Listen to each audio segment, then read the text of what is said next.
therapy हम लोगों ने सुना नहीं होता. We don't Never.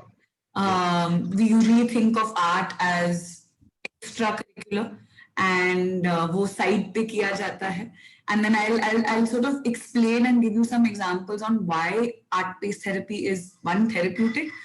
Two, now there's also a lot of neuroscientific evidence which is new, which has come up around utilizing art, utilizing creativity, and वो मायने क्यों रखता है, right? So let's take a simple example. यहाँ पे कितने लोगों ने कभी भी लाइफ में you've climbed a tree, आप पेड़ों पे चढ़े हो, इधर उधर भागे हो, गेम्स खुद के हिसाब से बनाए हैं.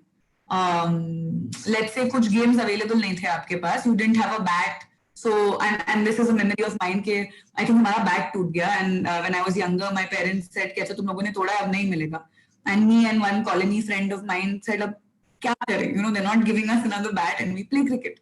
तो हमने एक गेम बनाया called Cribad, which was using badminton rackets to play cricket with cricket rules. So how many of you, आप chat में लिख के मुझे thumbs up तो, if you're on video I can see you nodding, so that's great. Or you can use your reactions on Zoom to do a thumbs up. How many of you have ever done that in your life?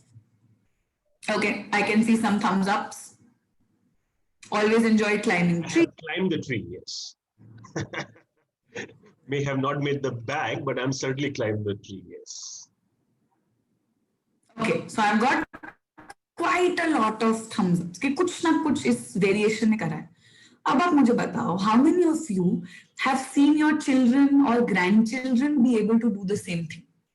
Right? The youngest generation possible, आप सोचो, उनमें से कितनों को basic creativity on everyday life करना पड़ता है, जो class नहीं है, जो art class, football class, dance class नहीं, which is regular के पेड़ चढ़ रहे हैं, गिर गए, then they have to figure out कि ये कैसे करना है, ठीक कैसे करना है. I can see people doing this. Not too many, handful होंगे, right? So one thing we are realizing आज के time में is that consumption, and ये बच्चों की नहीं, सबकी, हमारी भी इतनी high हो गई है. We are consuming a lot of information on everyday life, right? Whether it's watching television or taking in the news or everything is अंदर लेना. जो हम पहले किया करते थे या जो अब मिसिंग होता जा रहा है, जो स्ट्रक्चर होता जा रहा है, we're over scheduling, over structuring our lives. Therefore, one of the things we're losing is creativity, right? What does creativity do for us? Creativity की अहमियत क्या है हमारी जिंदगी में? The basic crux जो brain development में होती है, अगर हम create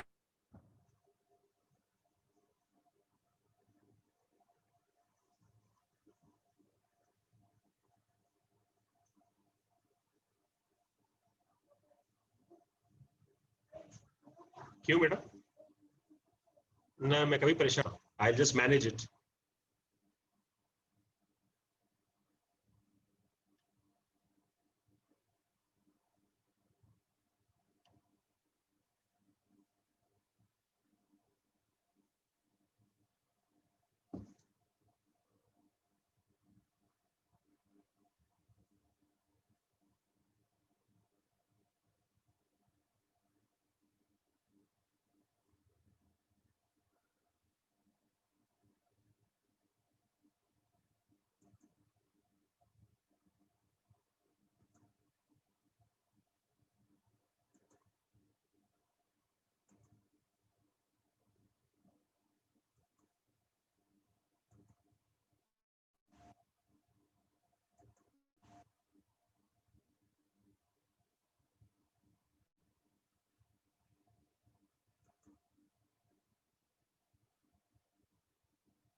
with trauma, they've gone through trauma, abuse, violence in early life or whenever in their life.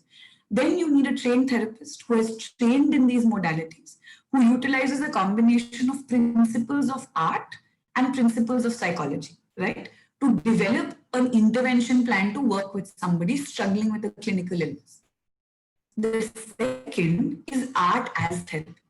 So where in our education systems, in our day-to-day life, for our children, for well-being, can we integrate the arts to not be extracurricular and to engage them, recognizing that without them, we will struggle academically, we will struggle professionally. And what we are seeing today, if you look at your children, grandchildren, the other generations, is struggle emotionally. So I find a lot of young people when they come in for therapy, young adults up to the age group of, let's say, their 20s, coming in and saying, when we tell our parents or our grandparents कि हमें therapist के पास जाना है, usually the response that comes from them is, but we had these problems in our life too, but we could handle them. Why do you need a therapist? Right? And the answer there is because a lot of abilities of lateral thinking, of emotional regulation have not been built because of a loss very early on of creativity, of expression, of exposure. All the I don't even know what they're called, Gen Z, X, Y, I don't know anymore how it works, but whatever it is, up to early adulthood, have not had the experiences like you have of climbing a tree, of falling off, of creating your own game. And while it sounds small, there is a reason there is a generational divide in basic emotional regulation, in lateral thinking, in ability to discover or be curious like we were before. Because I'll give you a small, I talk too much for an art therapist, but I will give you a small example. In the hospital, one of my roles used to be, when I started out, inpatient work, which is that people who were admitted in hospital for a physical ailment, we would also go and do art therapy and well-being work with them. So now I had bachas admitted who were all of 2 years old, 6 months old, all the way up to 85-year-olds in hospital. And one of the things I noticed was that the chotus, the younger ones, when we go into the room, now this child is hooked onto an IV, a drip, not feeling well, is in hospital, right? And I walked in with all my art material. And very often the parents would do one of two things. One, if the child was feeling well enough, would jump and say, अच्छा ma'am को poem सुनाओ, अच्छा अच्छा artwork दिखाओ, अच्छा नहीं अच्छे से करो. Now this is a situation where we're in hospital, we're trying to heal, we're not even in a classroom, we're not trying to draw the perfect cloud which does not look like anything like a cloud, or the tree which looks nothing like real trees, right? We draw that and we draw that, and our birds look like these. So again, that's one. And the second is our pride in technology. That my 2-year-old is great at using a tab or cell phone or computer. I feel very good that it's so good. But the struggle there is we've already very early on exposed them to consumption. And we have taken away, therefore, opportunities of creation, right? So I'll pause there and I'll ask if anyone has questions, clarifications, and you want me to build in any direction, I will build according to that, because I want to give you answers and I want you to get something from this. So please step in, go ahead, unmute or type in chat any question that you might have. And if we don't, then I will continue.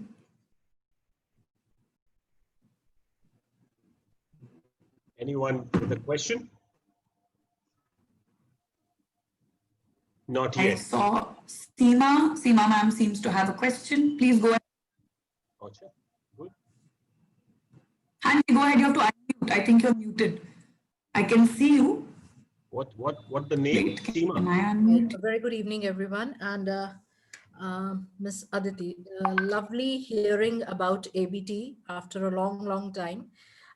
Just to give you a preview, we are a school which is an inclusive school, startup which was started in 2017.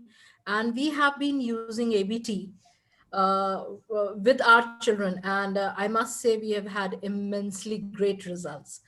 But the only inhibition that is happening with it is my set of parents over here seem to think कि नहीं ये हमारे normal, it is not for every kid.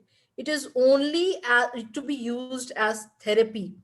If you could give me some idea as to how I can convince my parents here that this kind of a therapy is for you, me, children, old people, everybody. They seem to think that it is a therapy for, like, I do have autistic children in my school and I do have learning disabilities in my school. So we are using it for them through storytelling also and dramatics also. Ms. Saptanika is there. was there. Now I have another counselor. So how do I go about convincing the parent? They are still of the idea that we are genuinely wasting time with with art, and it should be limited to one period a week or something like that. If I'm enhancing on it or building on it, the complaints that I'm usually getting is, they're not bothered about the Hmm. results. They're not thinking about hand-eye coordination and the relaxation it gives to the child or the mindfulness aspect of it. Their only concern is marks. And how do I go about it? One stepping point, if you could lead me to it, it'll be a big help. Okay. So I think what works is connect to the parents with the outcome they want. So we have to help them see where art-based education. So let's say, let's not call it therapy for them, right? That here what we're doing is we're integrating art into education. We're utilizing arts in the framework of what we're teaching to actually facilitate what all, right? Focus, concentration, attention, increasing their attention spans to be able to then perform academically.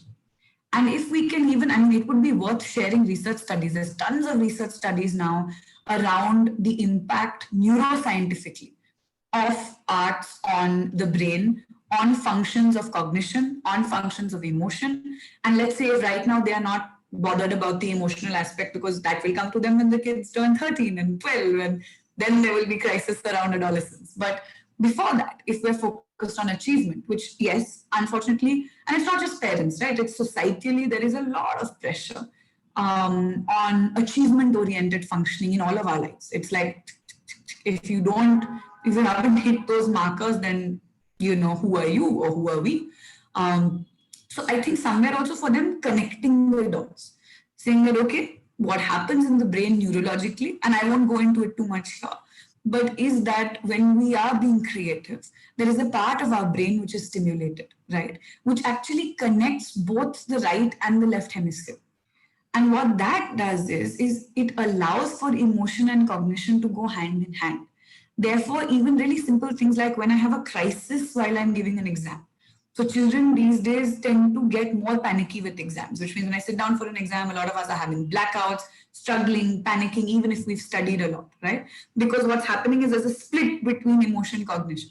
There's a split between two kinds of thinking. Creativity is one of those areas of the brain, one of those spaces that actually stimulates both.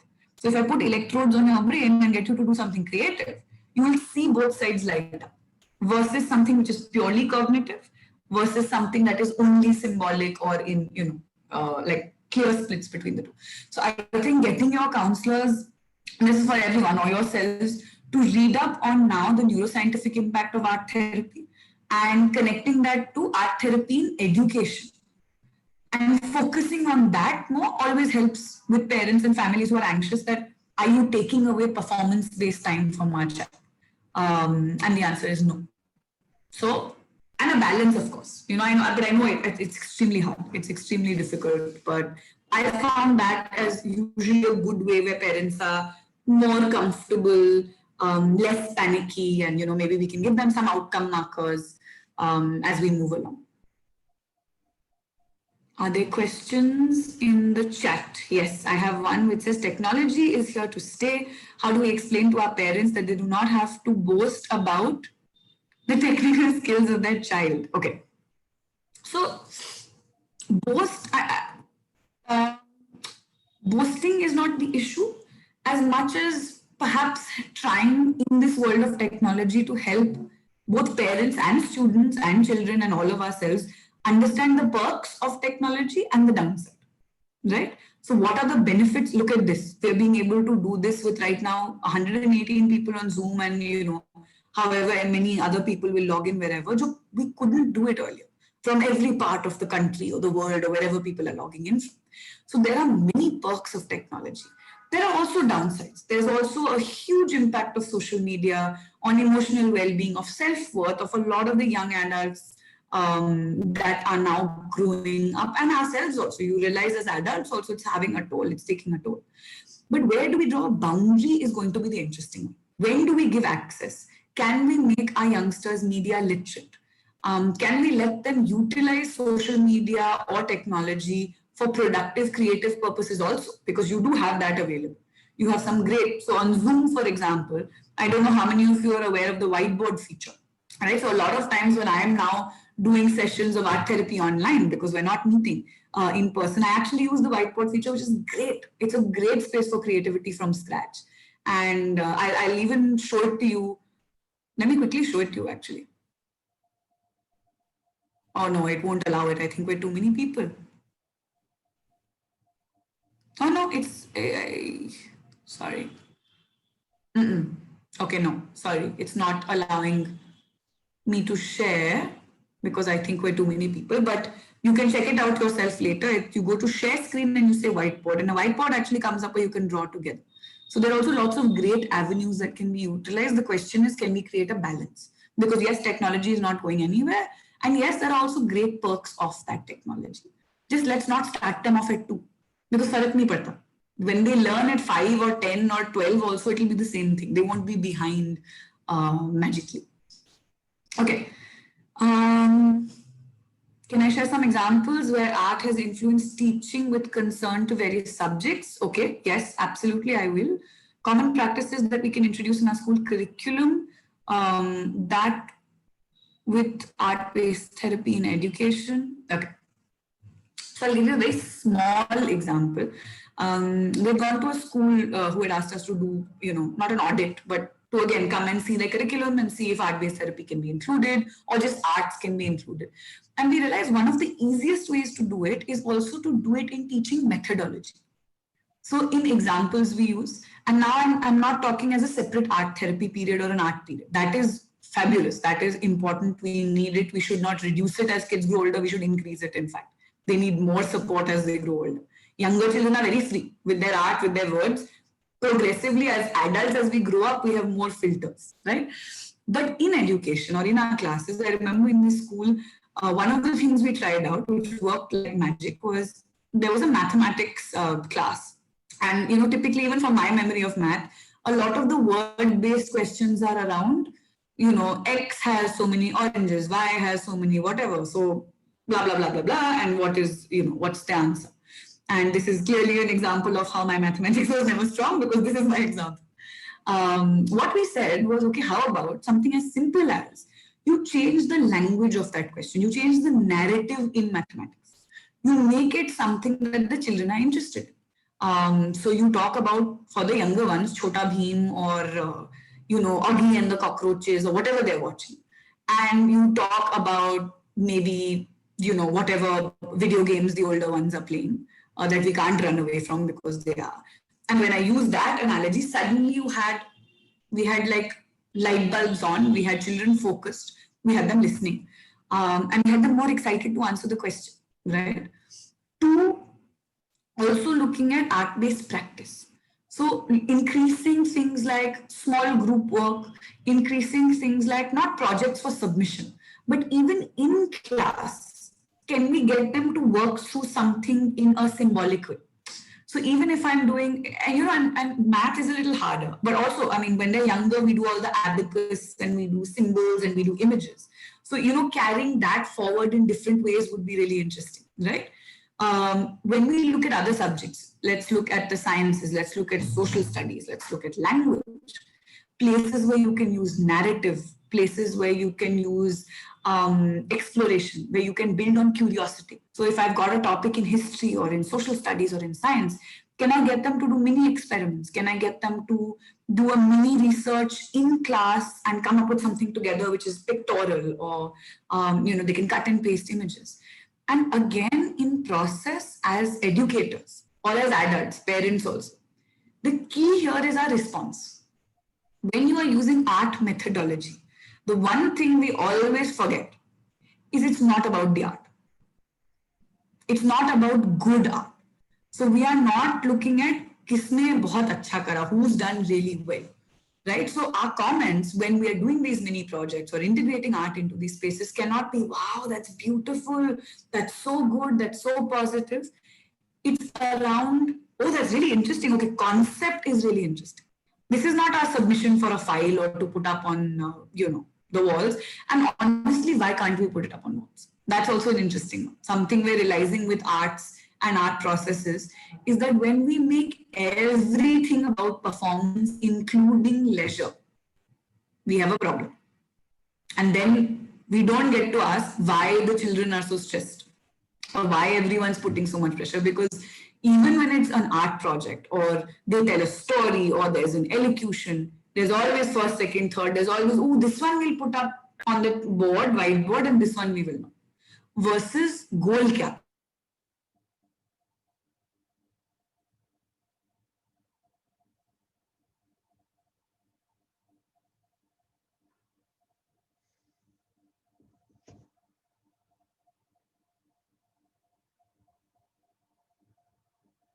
And it didn't work.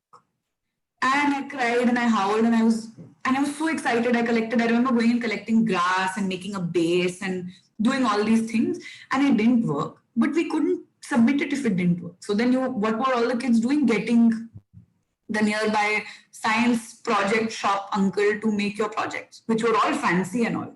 And then everyone loved them because they were like very good, but acha volcano, great stuff happening. But you took away creativity. You took away the fact that I could have brought that and a teacher could have sat with me and said, oh, wait, let me help you. Let's all figure out why this potato light or whatever is not working. Because that wasn't allowed. I had to give a functional project which worked. It was looked at with a lens of what looks pretty. I remember my geography files being torn up because I wasn't good at art. They weren't the perfect map drawn with that whatever stencil or whatever they made us do it with. So I think it's also not just activities kya dal sakte, not just what activities you can put into your curriculum, but also can we train our teams to change our responses. And the philosophy of art-based therapy, all of that, is you don't have to be a dancer, you don't have to be an artist, you don't have to be a performer to participate in these. It's about emotional expression, it's about curiosity, it's about development of decision-making, of lateral thinking, of creativity. The more creative, the more the clouds are red and black and whatever colors they want it to be, the better. It's not the perfect cloud. And I'll give you one more example before I get into any other questions I might have missed. When we do this in person, I remember doing a workshop with teachers and parents in a school. And I think there were like 500 people there. And I got everyone to do a very simple activity. I went on stage and I said, Acha, from Fortis, we do this one, and now I'm letting out my secret, but anyway, we do this one thing. And I said, all of you, please, on a sheet of paper, draw the best apple you can draw and the best banana you can draw. And what we do is we'll take that and, we put it in our Fortis annual magazine and we put down parent of so-and-so and, we kind of publish it. And we had all the parents and we had teachers and everybody coming up with the best and struggling. Agar unko red nahi mil raha tha, if they couldn't get red for an apple, they were getting flustered. So anyway, we got all these apples and bananas that I collected. And in front of them on stage, I went through them. And I picked up a distorted banana, pink apple. I picked up things that actually excited me as a person, which was also judgment. And I told them, I said, so-and-so has won and so-and-so has won. And I showed them those images. And to the rest, as they were handing them to me, the perfect apples, some of them, I would look at them and say, and keep it. Hand it to, the girl who was there with me to help me in the workshop, right? So they could see my expressions. Sorry, I'm just moving because my battery is about to, Okay. So when I finished and I asked them, I said, how do you feel? We had anxious people, anxious adults and again, this is parents and teachers across, like we know, across all age groups, very, very stressed out and very angry at me, saying, no, but I don't understand. Why didn't mine get chosen? You've chosen, and she looked at the other lady and she said, I hate to say this, but your apple was not great, like your line was not great. And I want to know why, or I didn't feel good at all. And this was a lot of parents, a lot of teachers feeling extremely flustered about a random workshop they had come for, one-off, Fortis magazine. Like, what would that be to them even if it was there? But look at this. Without realizing it unconsciously, all of us have this pressure. And therefore that gets imbibed. And we have this need for appreciation, which is great. But kabhi kabhi kya hota hai, instead of appreciating process, and that's again what art therapy is about, process mein kya nikal raha hai, we focus on product. Now, if a child is becoming an artist or a dancer, wo separate hai. Of course, then you focus on product and skill and that development. But if not, then we focus on process. And I will now pause and I will look at the questions in chat. Oh, great. Someone uses whiteboard while teaching. Essential to intentionally incorporate. Absolutely, absolutely, Gurdeep. Our goal should be to encourage creativity through appropriate art experiences. Absolutely. Yes, yes. And it's very hard. It's not easy. My job is, as a therapist, I get to do one-on-one individual work or small group work intensely and work with people. So I know it's very different, the space I get to be able to do that. But I think if we could integrate it to even that degree, whether it's life skills, art-based, into our everyday functioning. And a lot of that has to do with our soft skills, more than just the activity. Very, very small things can be integrated. You will see such a strong impact on the performance, both academic, on their ability to function, on the social relationships you see between children that are happening in their lives at that point. Neeta, namaskar to you too. And continue. I can see in a class of 40, but complete your question or your statement. And anybody else, feel free to unmute and just say it to me as well, though I can kind of guess where that's going.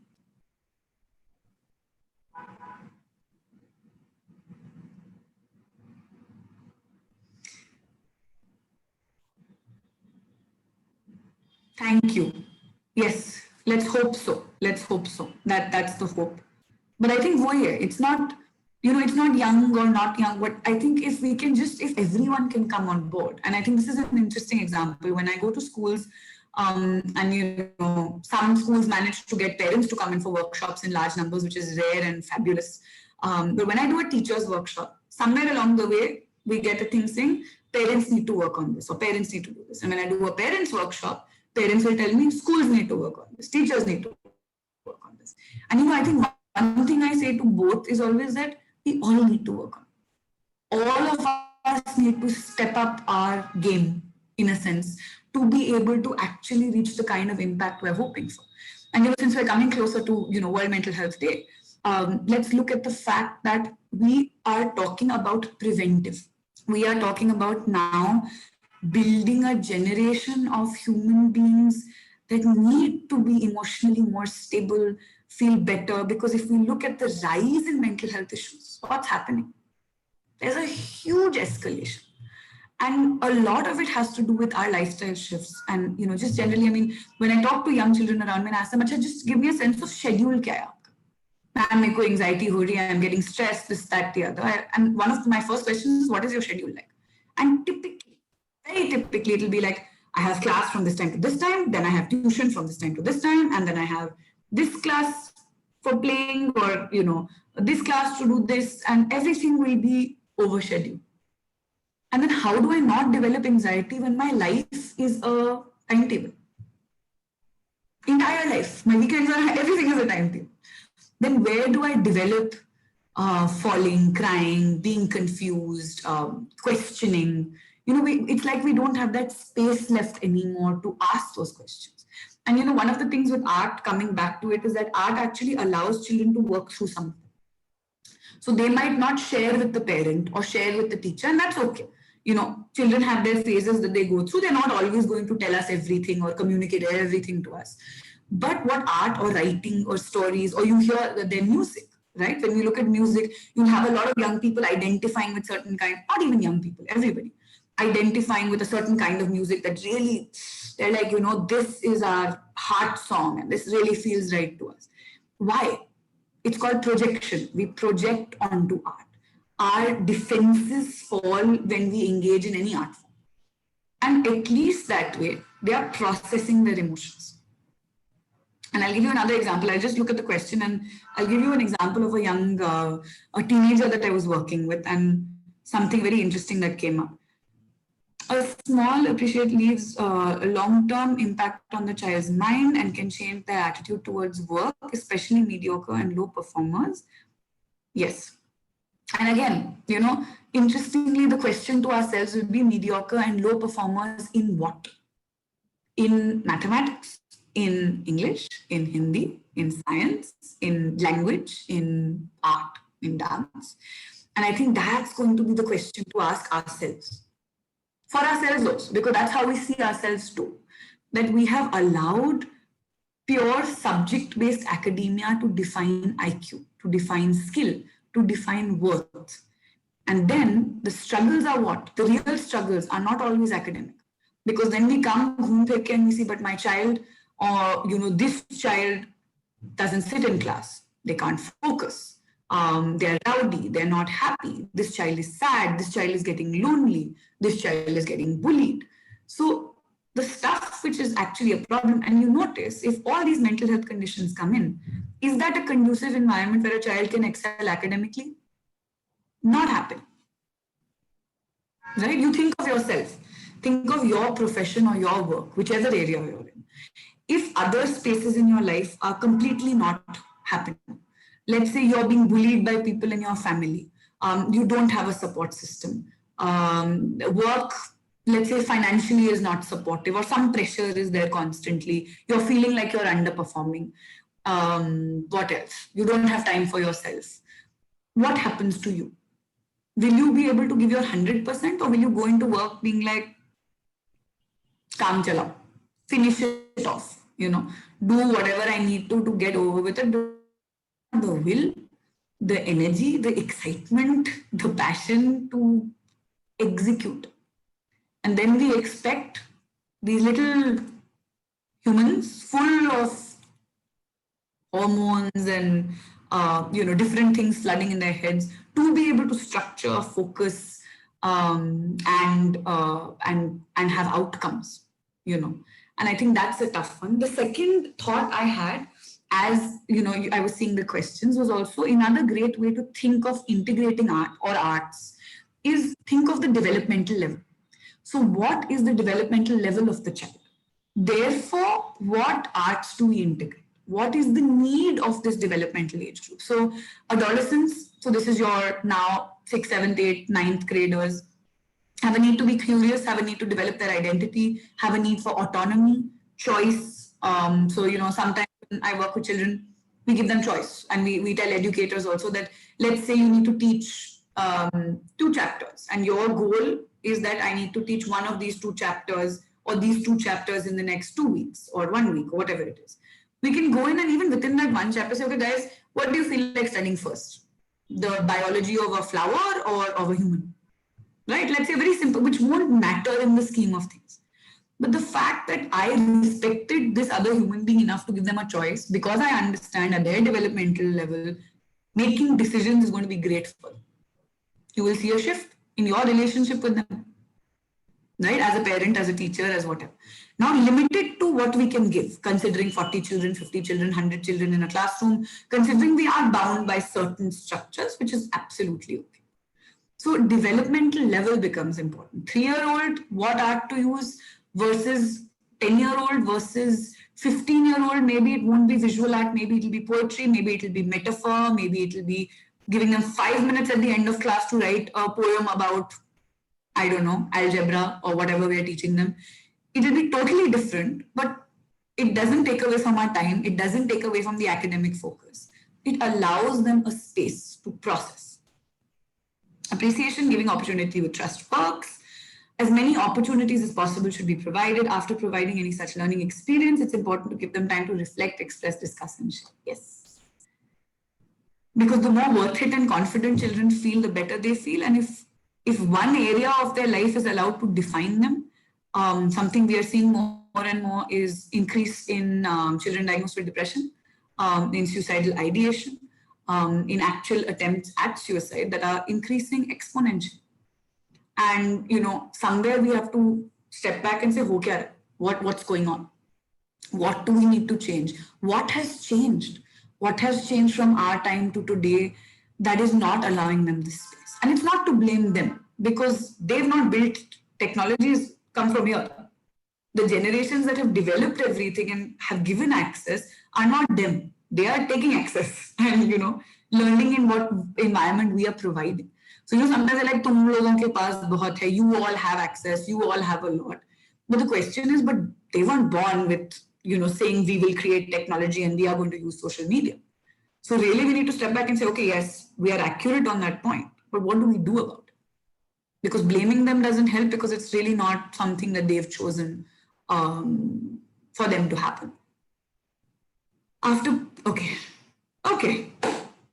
Any other questions, comments, reflections? Please unmute and share whatever you're feeling. When we're working with a class of 30, 40, one activity for one topic, it's not going to give a complete outcome. Somehow we are not giving them a space to think or create or apply their ideas. As you quoted, you chose pink, apple, or other which you liked. Same when we need to give that space to kids to have that creativity. Yes. Especially when it's not going to have a life or death outcome or we have to ask ourselves also, what's the worst that will happen? If I allow them this or that or 5 minutes or 10, whatever's in my capacity, what good impact will it have versus what's the worst possible outcome? Effort बहुत लगता है. It takes a lot of effort on our part, I think, to be able to do that. It's a lot of work. I know we've been doing these Instagram live sessions every day on the Fortis Mental Health page and on our individual pages, 11 a.m. and 4 p.m., which are art therapy based. And I think we must have done now over 400 through this lockdown. And I know how much it takes to come up with 400 activities to engage with a population that we don't even know. So it's a lot of effort to be able to do some of these things. Children need guidance, but they are, sorry, I don't know that word, criticized. Criticized in a manner that they will stop such creative efforts. Ji. Yes. And I think for us also, we need to reflect. I know we're focusing on children because that's our target group, but I think even for the self, it's very interesting for yourselves also. Aap log, how much creativity are you engaging in? How free are you with yourself? How many times do you take out time to say, and I've done these workshops, maybe we can do one engagement workshop later so you see how it impacts you also. How many of us are comfortable just saying, okay, let me pick up colors and draw something? Or, today let me grow mirchi in my garden because man kara. So I picked up chilies and, I got the little whatever beej and put it, and I painted a gamla. I painted a flower pot or a pot that's lying in my balcony, or I cooked, but I told my family that I don't know if it will be good or not because I am experimenting and I am cooking whatever I want. How much of creative integration do we allow ourselves as adults? So don't forget that we need it as well, because when I explain you the neuroscience of what it is, it helps you also. The more art you integrate into your lives as adults, you will see that you cope better, you function better emotionally. It increases 3 things actually, predominantly. 1, autonomy or mastery. You feel a sense of achievement consistently. Joy and positivity. So there's an automatic upliftment of mood when we see colors, when we are creative, when we find creative success in any, even if it's a really small thing, you feel really happy if there's a interesting outcome which comes from that space. And 3 I said, right? What am I missing? Mastery, autonomy. Oh no, it's 3. And of course, I mean, the natural space of creativity that we're building. And there's a very interesting author that talks about art in art therapy. So there's a lot of psychology in art therapy, which is where we look at cognitive behavior therapy, we look at solution focused, psychodynamic, which get integrated. And then there's a concept around art in art therapy. And this lady is called Catherine Highland Moon. And she writes, and it's a fabulous book if you have the time to read it. She gives very good examples She gives case examples. She gives examples of how she's integrated art. And there are lots more. I mean, there are lots of other books as well. But one of the things she says is she says, we as adults forget to look outside of ourselves at the mundane or the ordinary. And why I'm doing this is because we label it mundane and ordinary. And we only focus on the extraordinary, good and bad. And we don't realize that the mundane or ordinary is a larger percentage of our lives than the extraordinary. And that makes up more of our life and has a stronger impact on us than those moments of fabulous growth or, big major downfalls. But because we don't give it value, because we don't allow one flower in the balcony to make us feel happy, we don't open that window. We don't allow ourselves, if I made you all, and I do this when I do workshops with adults and I start off with artwork, very often they'll first be like, you'll see everyone looking around, then you'll see comments to each other, and they don't sometimes realize that Zoom pe agar aap private chat kar rahe ho and I'm the host, that you can see communication later, right? So then you'll have conversations saying, ye kya ho raha hai? Why is she doing this? What is this rubbish? Why have they organized this? So our defenses are so strong that we won't allow ourselves to explore because it's too mundane. What is the purpose? Faida kya hai? Outcome kya hai? And she says I forgot the terminology she uses, but something very beautiful about, so we forget to fill the cracks in our life that are our everyday. And therefore we are all just less happy.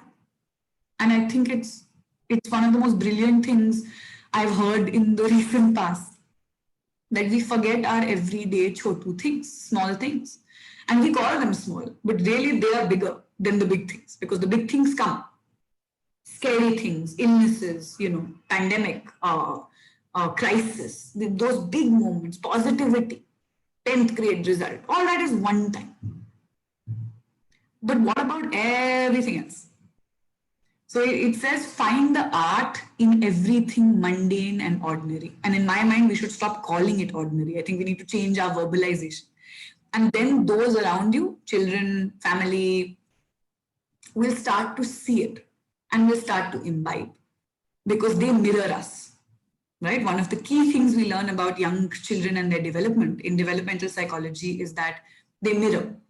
So what we do, so we tell a lot of parents very often that,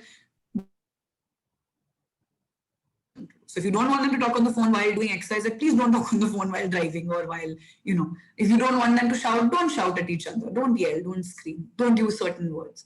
So because they mirror, they pick up on what we do. So maybe the question to ourselves is also, are we being creative enough? Are we allowing those spaces in our own lives that children can then model? Typically,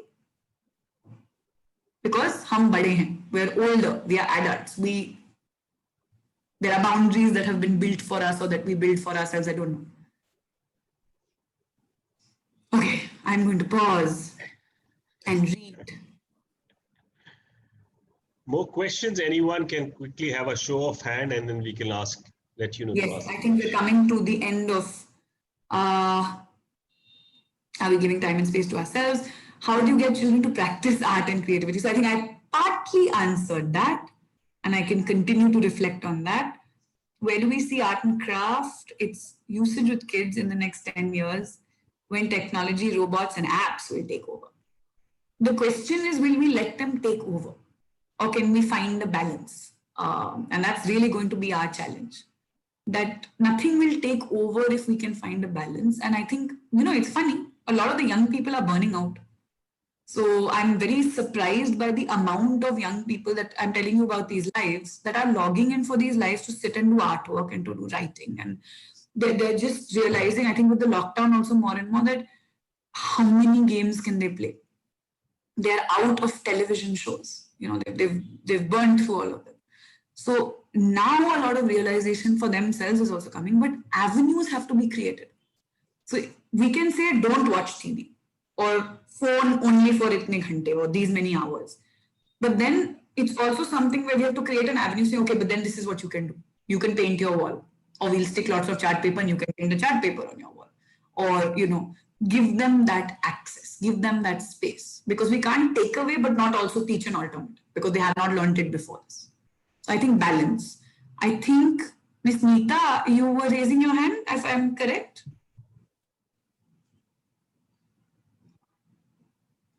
You are muted. Can we unmute? Unmute कर लीजिए नीता जी अपने आप को. Yes, अब कर सकती हैं आप. Oh, okay. आपने फिर म्यूट कर लिया. Wait, I'm trying to unmute now. Yeah, thank you.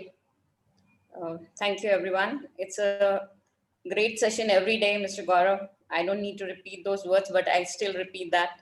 Every day we are learning so many good things. And on this note, I would like to share my experience because art integration is one of my favorite area, which I do every day. It's everyday routine as a class teacher, as a subject teacher, as a team leader, wherever I am. According to that, I do add to my practice every day. So I just thought, let me share if somebody can, if somebody feels it's good, can take it ahead. So I just start my class with a picture. And that activity says it's a daily practice. So my students know it, my colleagues know it, what we are going to do. So it's what you see, what you feel, and what you hear. So it's a 5-minute session, 5-minute slot, which I give every day. So that sets a critical thinking atmosphere in the class, which is very much needed for all the students. Giving concepts is very easy, as we know. This time the technology has shown that knowledge information is not required. We need to go beyond. So this sets a tempo in the class of critical thinking, and yes, children love it because I give them time to draw. Okay, if you want to, if you can't express in words, as we have inclusion in our schools and classes, so there are children who just draw it. What they feel, they just draw a part of it, and then they show, they share their experiences, and lot many things, lot many messages are conveyed through art integration, which they are not able to convey. So that's a small practice. And likewise, I think every class of us is having art integration in one form or the other. As you said, it's poetry, it's drama, it's maybe illustration. Those who love illustrating, they can do that. But it's everywhere. If you can't, nowadays, as we know, assessment, as there are leaders, principals, everyone knows formative assessments. What are we doing? We are integrating art only. They are sending their videos. So that's all art integration, not only in the form of illustration. So it's open, whatever they want to. So yes, art integration makes a lot of difference. It's a very, very, I think CBSE, again, somebody wrote there, CBSE has also included that as a must. Even if you are teaching maths, you know, the paintings, the Wali paintings and all, they have all those geometrical shapes, and it means I can't think of a class without art. So, and that engages students. And first thing in the class is to engage, to involve your students in the class. Not only that, and again, it's emotional also, as we are all discussing about the life skills. So it's one of the life skills. It's not, there is no age. Even in the market, we see so many books are there for stress buster books nowadays, coloring and all those shading have come up.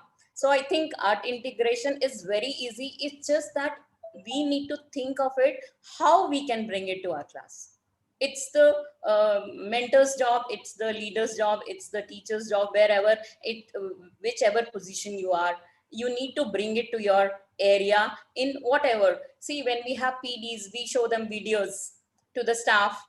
So it's again, we are building that art integration. So you want to bring art, you bring that kind of a art which everyone loves it.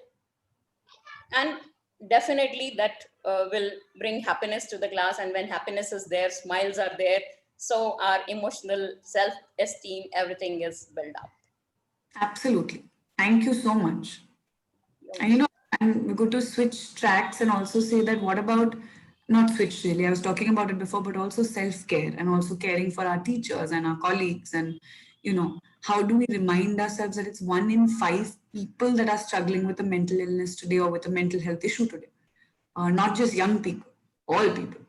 And that number increases. I mean, it's increasing for the younger lot, but, you know, 1 in every 5 of us is struggling with a mental health condition. And, you know, research is showing that something we've perhaps forgotten over time, which has been generational. Grandparents telling young children stories, which would be narrative spaces for us to project, to heal, to ask questions, to communicate with family, reducing over time. So, all these gaps have been created for us. They've been there forever. Architecture, images, stone paintings, carvings, communication, music, whether it's at a funeral or whether it's at a marriage or any function. Look at the role the arts play culturally in our lives. And let's try and remember that and see where I can integrate it in my own life. And that's, thank you so much for that example, because I wish we had more forums where even just teachers could sit down and pool their ideas and their thoughts and share what they're doing with their curriculums, because we would save so much time and we would learn so much, because all of you would have already tried some amazing things. And if you all put them together, we will have a full curriculum. So I think, and that would be so great, to be able to have them. So, yep, I think what we can do is again say that if there is any further questions, I'd be happy to take them. You can always write. There are two questions. Rashmi KV, if you can unmute yourself and please ask the question. And Ruchi Gupta after that. Sure. Thank you, Mr. Good evening, everyone. You're not audible to us. You have muted yourself all over again. Unmute करिए अपने आप को.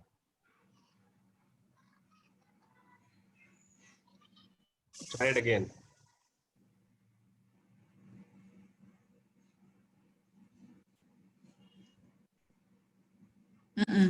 रुचि आप पूछ लीजिए. रुचि आप next हैं sequence में. आप पूछ लीजिए क्वेश्चन, उसके बाद we'll go to Rashmi. Okay. It was actually not a question, but I just want to share something. Thank you so much, ma'am, and thank you so much, sir. Actually, yesterday also I attended the session and I learned that how to be interesting, how to be a good communicator and all. And today also, I just want to thank you, ma'am. It really seems that coming from your heart, that how important it is to be at art side, which I don't feel, but just listening to you, I just thought that from today onwards, I start for myself that I would be doing something artistic with me, with my son, and then will be just bringing it to my curriculum, bringing it to my teachers, my students and all. Thank you so much. It was something very new to me. Thank you so much for it. Thank you so much, Ruchi. I'm so glad. So glad. Wonderful. That's a real-time feedback for Aditi then, and good. So I think if we have another question, we can quickly take that up. Otherwise, we'll say a bye-bye to Aditi, in fact. And in fact, anyone, maybe you. There's one in chat. You can take it up. Yeah. I can take that. I think Miss Seema has a question. It says, if a child suddenly loses interest in artwork. So again, I'm going back to my definition of art. Art is any creative space. So they might lose interest in drawing. That's fine. Chuck it. They want to play with blocks? Do they want to create with dough? They don't like clay anymore. Do they want to make rotis with atta with different shapes? Do they want to do gardening? Do they want to paint a wall? So let's break our boundaries of what is art. When we say art, say arts, all the art forms. Maybe for them, it'll be poetry or it'll be music or whatever it is. Encourage wherever their creativity is from. Don't make art a structured ritual for them. And I'm not saying it's bad to learn skill development. That's okay. If they want to become a dancer or an artist, they're learning. Brilliant. Skill development has a lot of value, right? But we don't say, but kal tak to tum painting kar rahe the, till yesterday you wanted to paint, and today you've gotten bored and you've ditched it and you moved to the next thing. That's good. Let them experiment, let them explore. Yes, we will not buy them a very expensive guitar or something and then say, okay, 2 days you can play it and then leave it. But we let them experiment, we let them explore, we let them engage in multiple art forms. We don't create pressure saying, this is silly on your part that only 2 days you drew and then you did not. So I think somewhere that also happens. And it's fair also, but let that go. art is in everything. You promote their creativity, you teach them that. And yes, you teach them commitment. We don't want them to be frivolous, can I please play the guitar, then tomorrow can I play the drums? No. Yes, you can learn all of these things. We will not buy it till you commit to an instrument, at least temporarily. But yes, maybe we can learn them. You can figure out online. You can, have classes, whatever you need to learn that instrument. Can you play on your table? Can you play with pots and pans?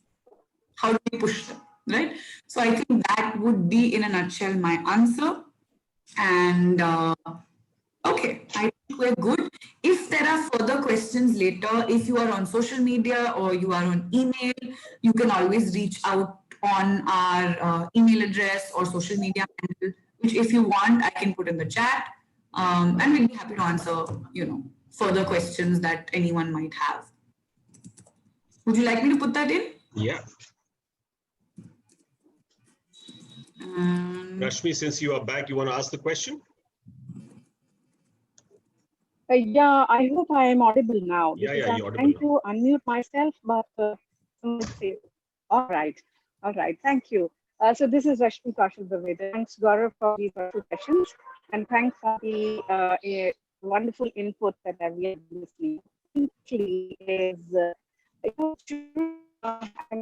generation that is much too materialism. Actually, Some network problem, Rashmi ji. I think there's a network problem. You write it in the chat. It's complete. आप chat में लिख दीजिए, सही कह रहे हैं. We couldn't hear a word, unfortunately. She have already mentioned her question in chat. Okay, actually. Yeah. What would you suggest to make the children leave their blockages of materialism in terms of gadgets, tools, etc., before they dwell into any art form? Okay, if that's the same question, I will answer it. One, if it's our children, for example, let's create boundaries around access. So do we give them, when do we give them access? How much access do we give them to these things? That is on us. Two, let's create avenues. कि हमारे पास alternate avenues should already be there in terms of creative expression. So like I had said earlier, to remove those blockages, we need to give more and more access. So children these days are playing a video game called Among Us. And, one of the things I did in a recent art therapy workshop with some young college students who came on is I actually utilized that video game as a base to create art. And you had all these young people typically who, otherwise will react in a, what is this? And they'll make fun or they'll pass comments or they'll do something silly in a workshop like this. Were fully invested in creating art because I utilized the spaceships and the way they come and, whatever. So for them, they felt it was okay to create about this. And that was my bridge into getting them into other creatives. So now I know when I go back to do a workshop with them, they'll know Aditi is coming and they'll be comfortable coming in. Right? So you need a bridge. You need to think of a bridge activity or a bridge engagement, whether the child, adolescent doesn't feel like you're belittling them or you're saying drawing karo, but you are in fact listening to them, understanding their need, their creative space, not shutting it down. So while bad language is not okay when you're talking to us, when you're talking to an adult, you don't use bad words, but let's say they use explicit language in their poetry. Let's say they have the courage to show it to you. Let's not say very bad, because maybe the frustration is coming out, maybe the stress is coming out, maybe some rebellion is coming out, and putting it down in the form of a poem is a good avenue of expression. They're not hitting, they're not violent, they're not being verbally abusive to anybody.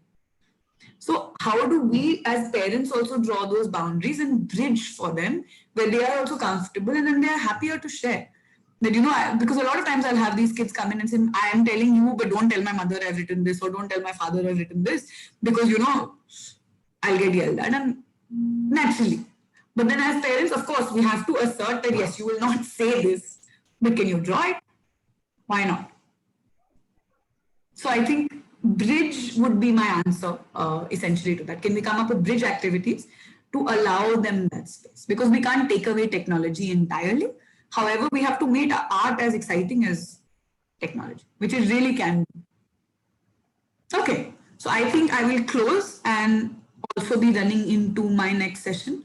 But thank you so much for having me, and thank you for being extremely engaging. And yes, I look forward to any questions or thoughts that come up from all of you. And I look forward to having some of you in the lives for more ideas around, how art therapy works, if that interests any of you.